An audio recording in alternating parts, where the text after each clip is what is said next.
Seconde intervention pour essayer un petit peu de recadrer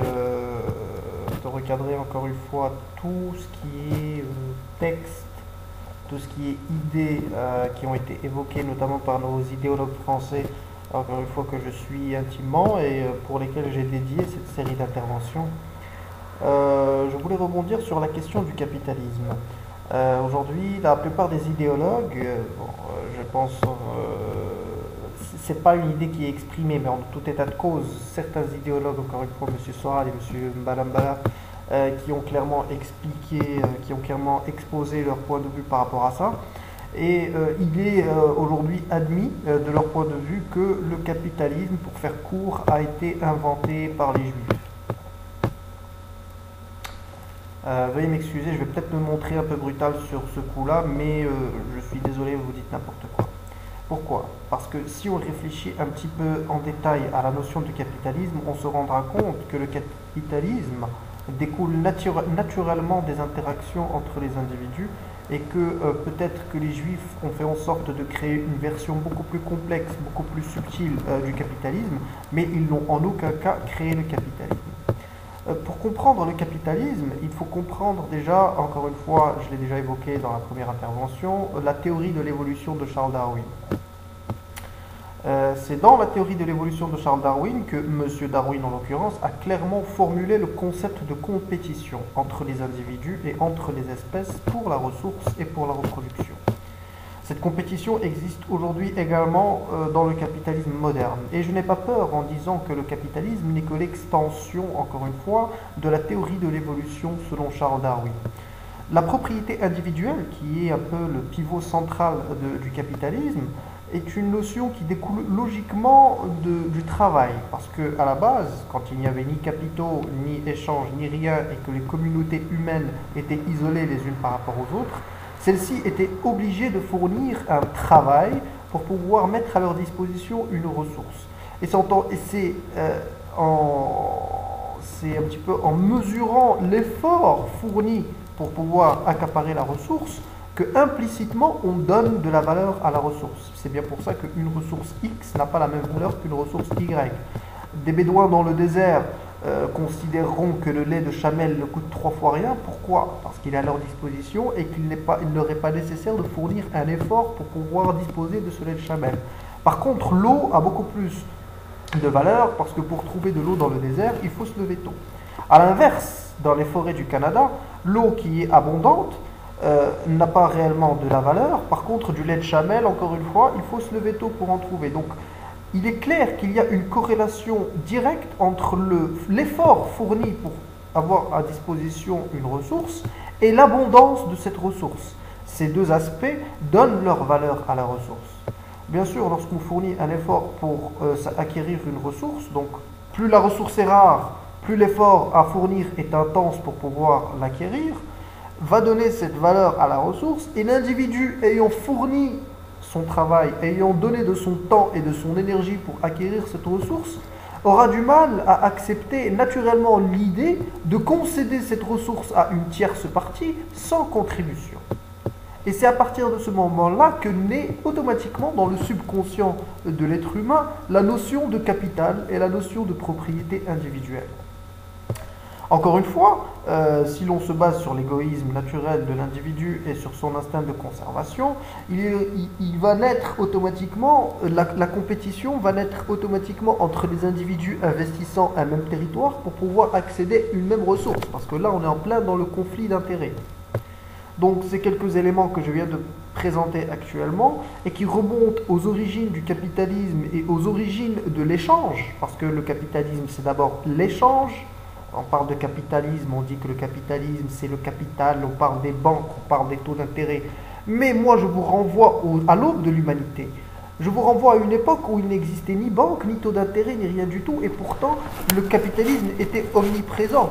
Les communautés humaines étant isolées les uns des autres et étant forcées à fournir un travail pour acquérir de la ressource, et cette disposition naturelle de l'humain qui est à savoir que les différents individus disposent de différentes compétences, nous emmène automatiquement au fait que lorsque les communautés se rencontrent entre elles, elles vont forcément créer un échange, elles vont s'échanger des biens et des services pour pouvoir acquérir des ressources qu'elles sont incapables d'acquérir autrement. Donc là, on a donné la valeur à la ressource et on a justifié la notion d'échange de ressources. Voilà, donc très succinctement, le capitalisme n'a aucunement été créé par la communauté juive. Le capitalisme n'est qu'une extension naturelle de l'évolution darwinienne lorsqu'on la mélange à la raison et à l'intelligence humaine, qui comprend que échanger des ressources avec d'autres communautés est beaucoup plus profitable que de la reprendre par la force, parce que ça garantit une pérennité dans l'accessibilité de cette ressource. Donc les mécanismes qui sont à l'origine du capitalisme sont beaucoup plus subtils qu'une simple volonté de domination d'une élite par rapport à l'ensemble. Encore une fois, je ne dis pas que les juifs sont gentils, ou que les juifs sont méchants, ou que monsieur Soral a raison, ou que monsieur Soral a tort, ou que monsieur Mbalambala a raison, tort, ou blablabla. Je ne prends pas position, je ne prends pas parti. Je souhaite simplement mettre l'accent sur une idée très simple, c'est que le capitalisme n'a pas été inventé par telle ou telle communauté. Le capitalisme est naturellement et spontanément né dans l'esprit des individus, par la nécessité donc d'acquérir des ressources qui sont indispensables à leur survie et par les contraintes auxquelles les individus font face, que ce soit des contraintes environnementales ou bien que ce soit des contraintes qui sont implicitement inscrites dans leur nature. Lorsque je parle de contraintes environnementales, je parle bien sûr de la disponibilité ou non de telle ou telle ressource, du travail nécessaire à fournir, à l'acquérir, et bien sûr quand je parle de contraintes intrinsèques à la nature humaine, je parle du fait que les humains ne sont pas capables d'avoir ce dont ils ont besoin par eux-mêmes dans leur intégralité et que les humains se spécialisent. Il y a des dispositions, certains humains sont doués pour telle ou telle chose, d'autres sont doués pour telle ou telle autre chose. Bien sûr, lorsque je suis doué pour une seule chose et qu'en même temps j'ai besoin de plusieurs choses, automatiquement, lorsque je rencontre d'autres groupes d'êtres humains qui sont eux doués pour cette autre chose dont j'ai besoin, et que eux ont besoin de ce dont je suis doué à produire, automatiquement l'échange va se créer. Cela dit, il faut savoir qu'à l'aube de l'humanité, lorsque la civilisation a commencé à prendre forme, lorsque l'humain s'est sédentarisé, ce n'est pas le troc qui est à l'origine de l'échange entre les individus, mais c'est la dette. Le troc signifie systématiquement que donc toi tu as quelque chose que je veux et moi j'ai quelque chose que tu veux, on va échanger et tout le monde sera content. Mais ce n'est pas comme ça que ça fonctionnait en réalité, dans la mesure où l'échange n'était pas instantané dans le temps, ni dans l'espace d'ailleurs. Le premier comportement capitaliste, si je puis me permettre, de l'espèce humaine a été de créer la dette. Et cette dette a vu spontanément le jour en conséquence tout simplement de la sédentarisation des individus et de la création de l'agriculture.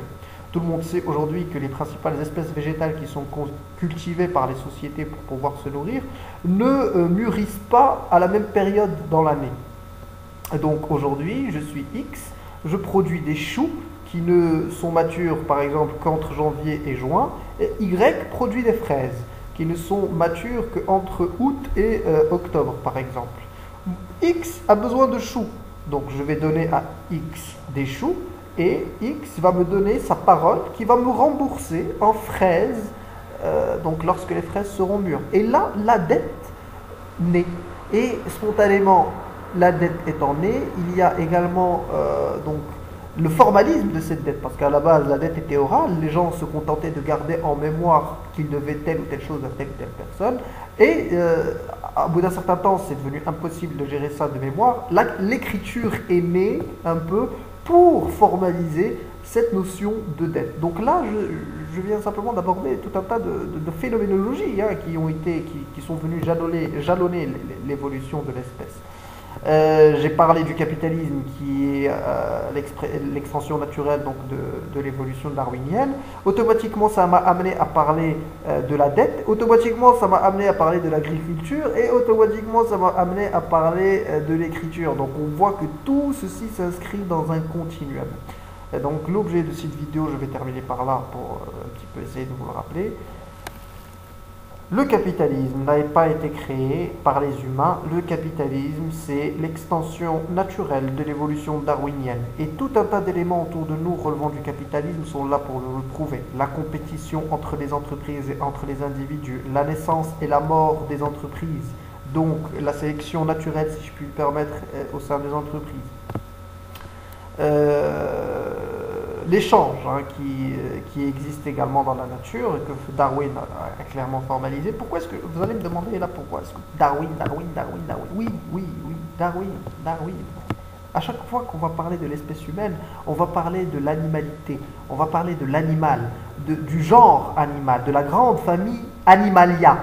Et cette grande famille Animalia n'a pas été mieux décrite à travers l'histoire que par la théorie de l'évolution de Charles Darwin.